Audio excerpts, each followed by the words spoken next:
مبادرت کردم به ترور رهبران ایدئولوژیک جمهوری اسلامی ایران از جمله شهدای عظیم الشأن، ترور و قتل عمدی شهید آیت الله مدنی، شهید آیت الله دستغیب، شهید صدوقی، شهید آیت الله اشرفی اصفهانی، شهید آیت الله صادق احسان بخش که نماینده ولی فقیه در استان گیلان بودند، شهید حجت الاسلام حسن بهشتی نژاد امام جمعه موقت اصفهان،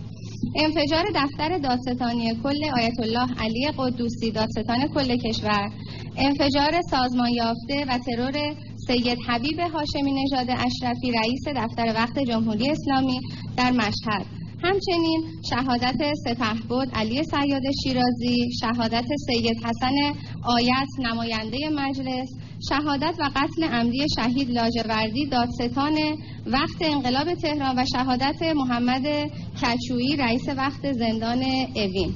نشریه مجاهد که متعلق به خود سازمان مجاهدین خلق هستش نوشته شده با صدور فرمان مقاومت انقلابی مسلحانه میلیشیای مجاهد خلق خود را برای نبردی تمام عیار با دشمن خدا و خلق داخل پرانتز عذرخواهی میکنم خمینی جلاد آماده میکنند. گردانها و گروهانهای رزمنده میلیشیا به سرعت سازماندهی شده و همچون طوفان خشم خلق بر رژیم درمانده خمینی فرود آمد و سراپای آن را به لرزه درآوردند و همان مقاومت ظفرمند انقلابی و همان ارتش آزادی بخشی که زهر بدتر از مرگ شکست را به کام رژیم جنگ و جنایت خمینی ریخت اکنون آماده تر و رزم‌آورتر از همیشه